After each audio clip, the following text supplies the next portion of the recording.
Jadi Pak Mahfud itu tidak hanya oligarki, tapi Pak Mahfud juga mengatakan ada kleptokrasi di negara ini, kecenderungannya seperti itu. Apa maksudnya, Pak? Ya, kleptokrasi itu negara pencuri namanya, di mana negara itu mengambil kekayaan dari rakyat sebanyak-banyaknya lalu dibagi sedikit, sehingga rakyatnya itu ya kelaparan, miskin. Itu sudah terjadi di kita.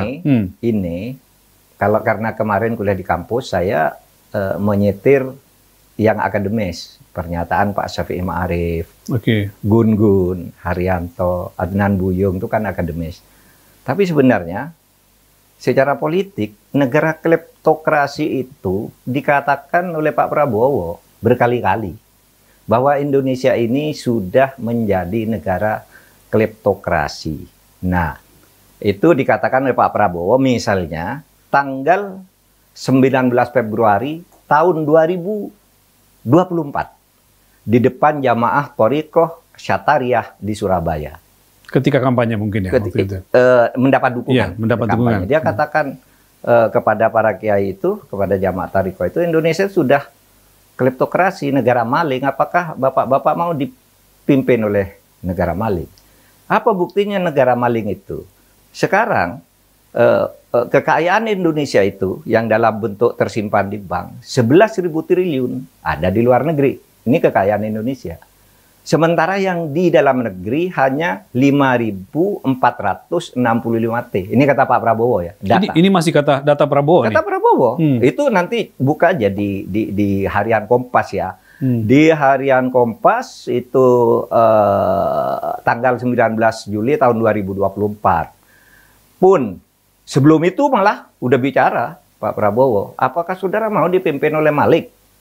Klepto-klepto itu, gitu. Itu dikatakan oleh Pak Prabowo di Copaya ya, Bandung.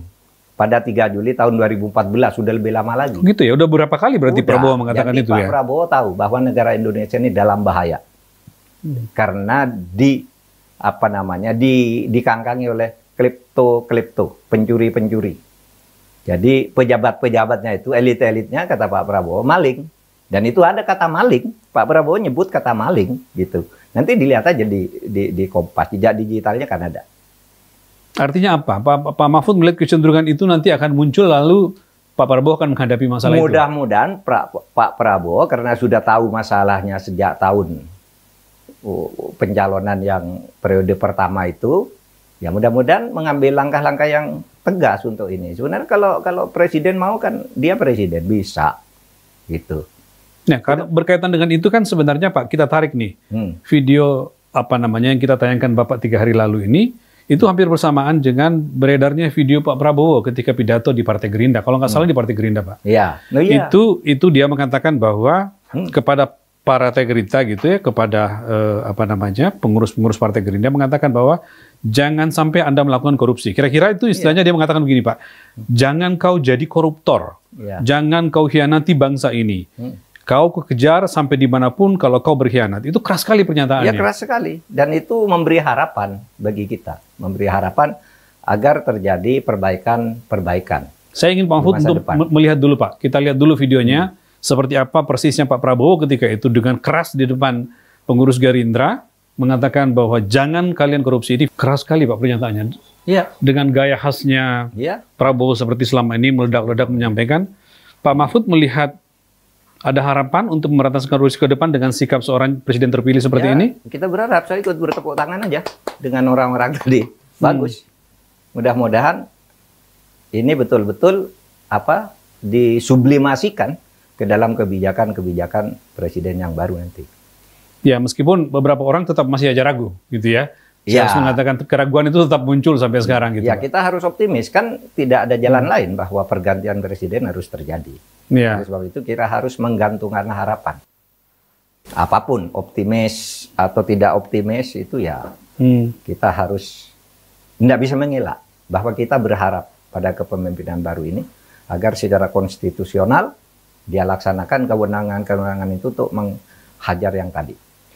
Video ini tetapi akan menjadi Pak. Video ini akan menjadi pegangan, akan menjadi master video, Pak. Ya. Paling nggak selama 5 tahun ke depan. Karena kan satu saja orang yang terkait dengan Gerindra misalnya besok-besok ada tindakan korupsi, maka orang akan memutar lagi video ini. Iya, akan memutar lagi. Akan memutar lagi video. Dulu zaman Pak SBY tahun 2008 itu ada iklan katakan tidak pada korupsi.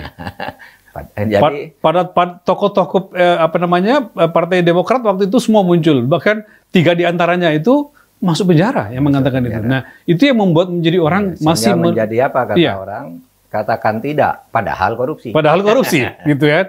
Dan video itu muncul terus, Pak, sampai tahun 2014 di akhir. Karena sampai di ujung misalnya Pak Andi Malarangeng itu dijerat dengan korupsi, keluar lagi video ini. Nah, ini video seperti ini akan dipegang, Pak. Dengan video seorang tokoh partai itu yang mengatakan, ya Allah, jangan biarkan saya mati sebelum Indonesia itu baik.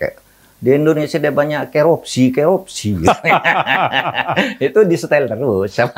Salah satu ketua umum partai ya. Iya, ya kita doakan lah, biar dia panjang umur sampai melihat negara ini lebih baik. Itu kan baik juga kan, gitu. Tadi Pak Mahfud mengatakan juga, Syafi'i Ma'arif, Buya juga menegaskan soal kleptokrasi. Oh iya, ditulis di Harian Kompas.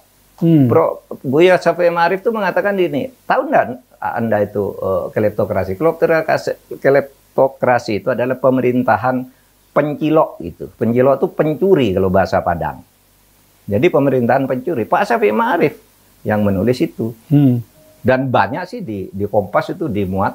Ada Gun-Gun, ada Adnan Buyung. Banyak ilmuwan bilang memang sudah kleptokrasi. Dan udah lama itu. Dan Pak Prabowo mengangkat ini lagi kan bagus.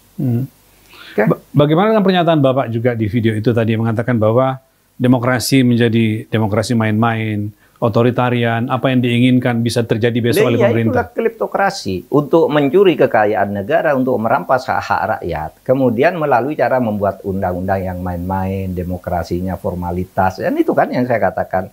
Itu dalam rangka kleptokrasi. Ada juga yang bilang ya